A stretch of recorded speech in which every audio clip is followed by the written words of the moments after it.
Hello friends, I am Mukesh Goyal. I hope कि आप बहुत अच्छे हैं। और फ्रेंड्स, आज बेसिकली हम बात करने वाले हैं पीएचडी के बारे में। ठीक है। तो बहुत सारे स्टूडेंट्स का ये क्वेश्चन रहता है कि सबसे पहले सर पीएचडी करें या ना करें। मतलब ये बड़ा क्वेश्चन है क्योंकि एक काफी टाइम कंज्यूमिंग प्रोसेस है। ये तो है नहीं कि आपका साल डेढ़ साल में हो गया। एक टाइम कंज्यूमिंग प्रोसेस है। तो पहला क्वेश्चन ये है कि पीएचडी हमें करनी चाहिए या कि नहीं। पहला क्वेश्चन इसका आंसर करेंगे। दूसरा इसका ये रहता है कि पीएचडी कहाँ से करें, मतलब प्राइवेट यूनिवर्सिटी से करें या गवर्नमेंट यूनिवर्सिटी से करें, है ना, या गवर्नमेंट यूनिवर्सिटी से करें। ठीक है, ये बड़ा एक क्वेश्चन है। तो सबसे पहले अगर मैं बात करूं पहले क्वेश्चन की कि आपको पीएचडी करनी चाहिए या नहीं करनी चाहिए, इसमें दो या तीन चीजें बहुत ही इंपॉर्टेंट है, उनको आप सुनना पहले। सबसे पहले कि पीएचडी करनी चाहिए या नहीं करनी चाहिए। पहली बात कि अगर आपका जेआरएफ हो जाता है, क्योंकि और तो मैक्सिमम स्कॉलरशिप आजकल नहीं है ना। अगर कुछ यूनिवर्सिटीज देती हैं वो अलग बात है। जेआरएफ अगर आपका क्वालिफाई हो जाता है तो आपको पीएचडी में जाना चाहिए अकॉर्डिंग टू मी। अगर आपकी पहले से कोई परमानेंट जॉब नहीं है तो, अगर आप पहले से ही कोई परमानेंट जॉब में है, गवर्नमेंट जॉब में है, तो आपको वैसे लीव मिल जाती है और शायद जेआरएफ फिर नहीं मिलेगा। लेकिन आपका ऐसा टेम्परेरी जॉब है और जेआरएफ आपको मिल रहा है, तो मेरे हिसाब से एक बार आपको वहां, अगर वो जॉब आपको लग रहा है कि बहुत सिक्योर नहीं है, ठीक है, तो आपको पीएचडी की तरफ चले जाना चाहिए अगर जेआरएफ क्वालिफाई हो गया है आपका। क्योंकि यहाँ पे आपको स्कॉलरशिप मिलेगी और साथ साथ स्कॉलरशिप मिलने के साथ साथ आपको पीएचडी का भी डिग्री मिल जाएगी। तो उससे क्या होगा कि आपका एक तो आपका क्वालिफिकेशन अच्छा हो जाएगा, क्योंकि जब आप असिस्टेंट प्रोफेसर के लिए अप्लाई करेंगे, है ना, तो इसके मार्क्स होते हैं, तो उस मार्क्स में भी आप आगे, और प्लस आपको स्कॉलरशिप मिलेगी तो एक जो फाइनेंशियली है वो आपको ठीक रहेगा और एक कॉन्फिडेंस बिल्ड रहेगा। और उस दौरान कुछ न कुछ चीजें आप साथ साथ तैयारी भी करें। कारण ये है, कभी आप ये मत सोचना कि आपका जेआरएफ हो गया है, स्कॉलरशिप मिल रही है और पीएचडी करते ही बाहर निकलते ही जॉब मिल जाएगी। ऐसा नहीं है। ठीक है, कि आप पीएचडी करो और एकदम से बाहर जॉब आपके लिए तैयार है। तो आपको उस स्कॉलरशिप में एकदम आलसी नहीं होना है।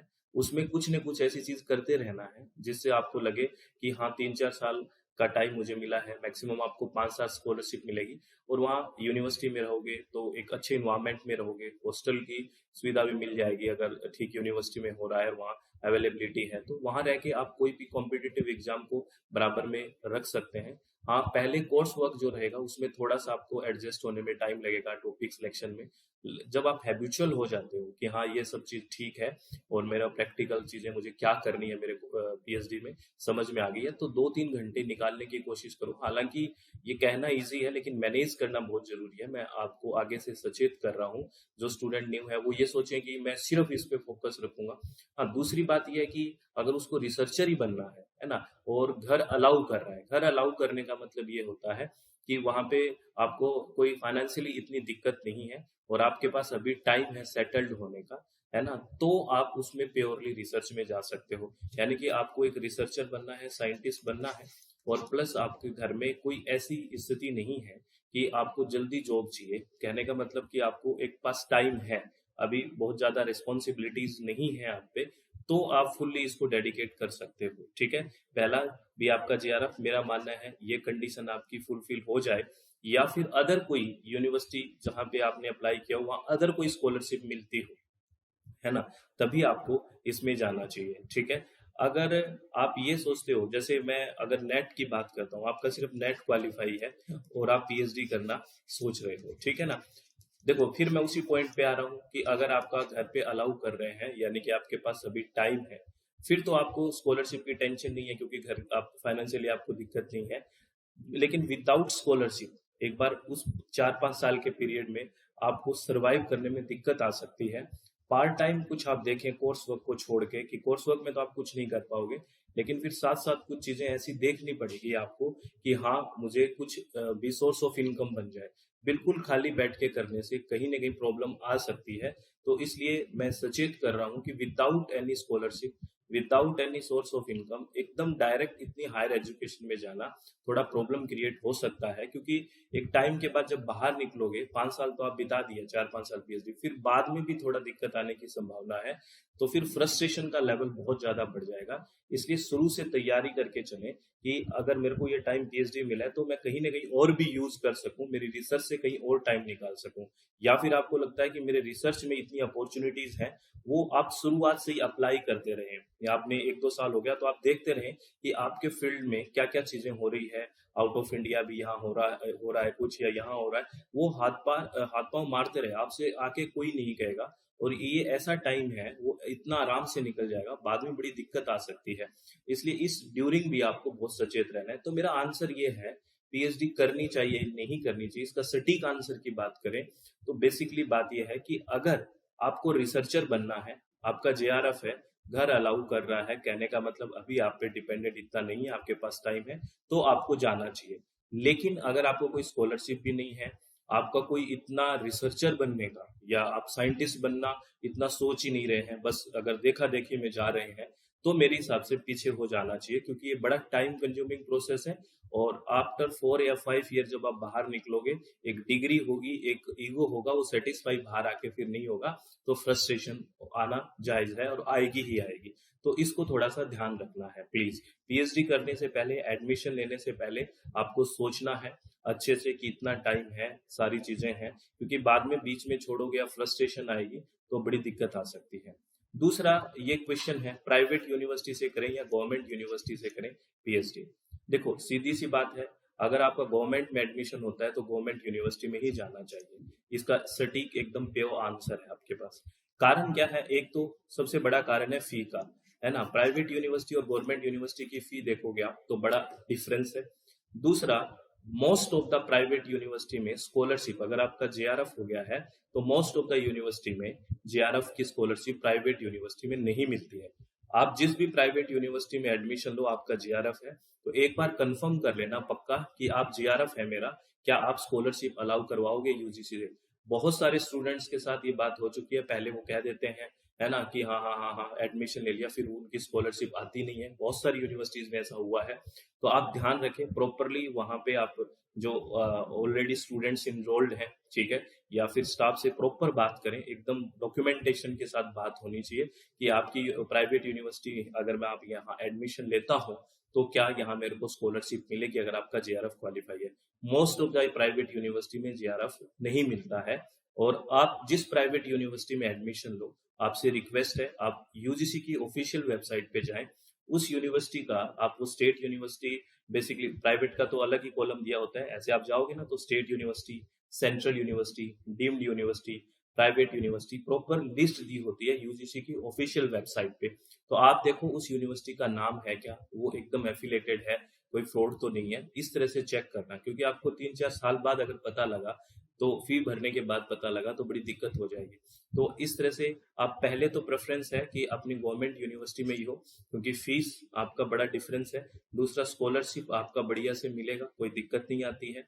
तीसरा, देखो ये एक पर्सनल मेरा व्यक्तिगत है, क्योंकि मैक्सिमम जो आप किसी असिस्टेंट प्रोफेसर वगैरह के लिए अप्लाई करते हो, तो जब आप इंटरव्यू वगैरह देने जाते हो, है ना, तो मोस्ट ऑफ द जो गवर्नमेंट यूनिवर्सिटीज के प्रोफेसर होते हैं, है ना, सीनियर प्रोफेसर होते हैं, वो इंटरव्यू में आपको मिल जाते हैं। तो अगर आप उन्हीं यूनिवर्सिटीज में रहते हो तो एक लिंक भी बनता है, एक मॉरल, थोड़ा सा देखो नॉलेज की बात तो है ही, एक वो भी बनता है, आपको जानते हैं तो ऐसा लगता है हाँ चलो ठीक है ना, एक फेवर, एक सॉफ्ट कॉर्नर की बात कर सकते हैं, ये हो सकता है। ये कोई ऐसा कोई मतलब लॉजिकल बात तो नहीं है, लेकिन एक सॉफ्ट कॉर्नर बन सकता है, ठीक है।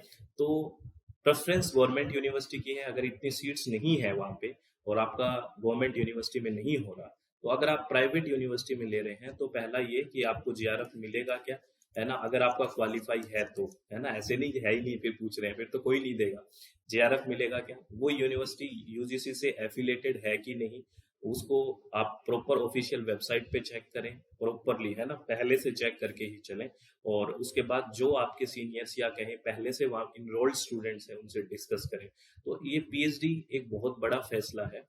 आप जल्दबाजी में देखा देखी ये फैसला मत लें, क्योंकि ये 4-5 साल की चीज है, और 5 साल एक करियर का बहुत बड़ा एक टाइम होता है। आप समझते हो उस टाइम बड़ी एनर्जी होती है, कुछ करने का होता है, और उसी टाइम अगर आपने बिना सोचे समझे और बोल दिया कि मैं तो करना ही है ना, दूसरा देखा देखी करना है, मैं आपको बिल्कुल डिनाई नहीं कर रहा और बिल्कुल हाँ नहीं कर रहा। ये डिपेंड्स ऑन यू कि आपका घर अलाउ कर रहा है, ठीक है, आप प्रॉपर इसके लिए तैयार है। दूसरा, आप में इतना कैपेबिलिटी है, कंपटीशन बहुत है। ऐसा मत सोचना कि पीएचडी करते ही बाहर आते ही आपकी जॉब लग जाएगी।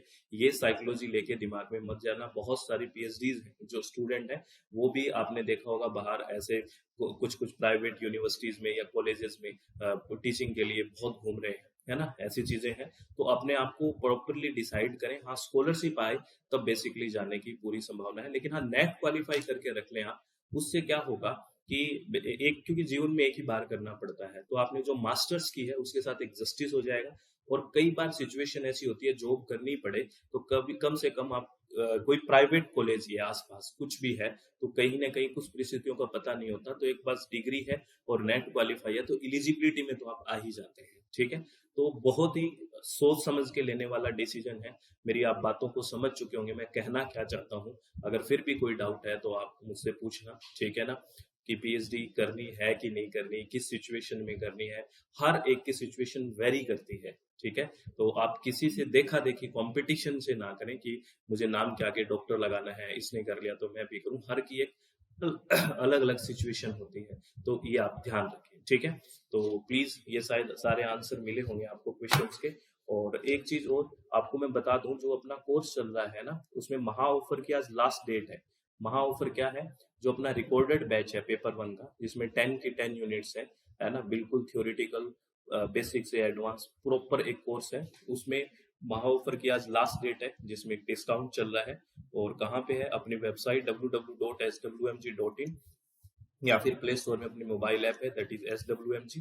और ये अपना कॉन्टैक्ट नंबर है। यहाँ पे पेपर 2 हम इन्वायरमेंटल साइंस पढ़ रहे हैं। लाइव सेशन भी स्टार्ट हो चुके हैं, अगर आप विलिंग हैं तो ज्वाइन कर सकते हैं। पेपर 1 के live plus recorded, paper 2 education, और इनका स्टडी मटेरियल भी आपको लेना नहीं है। हम आपको इसी फी में स्टडी मटेरियल भी बाय कोरियर घर पे पहुंचाते हैं, ठीक है। तो be happy, all the very best. और कोई भी डिसीजन लेने से पहले अच्छे से सोच लें, फिर ही सोचे। या फिर फिर डिसीजन ले लिया फिर नहीं सोच सकते ना। डिसीजन लेने के से पहले 10 बार सोच लें कि हाँ, मेरे को ये करना है कि नहीं करना है। फिर परेशान होने से अच्छा है कि पहले ही सोच लो, ठीक है। तो बी हैप्पी, अपने चित्त को शांत रखें, खुश रहें, और किसी भी तरह की टेंशन ना लें। अगर आप हमारे साथ जुड़ना चाहते हैं तो अपनी वेबसाइट है, दैट इज www.swmg.in, या फिर प्ले स्टोर में मोबाइल ऐप है SWMG। इस पे हम complete paper 1 basics to advance पढ़ते हैं पूरा अच्छे से। महा ऑफर की आज लास्ट डेट है 12 तारीख। और पेपर 2 इन्वायरमेंटल साइंस पढ़ते हैं, शुरू हो चुका है, और एजुकेशन। तो ऑल द वेरी बेस्ट, बहुत बहुत धन्यवाद, thank you, thanks a lot friends.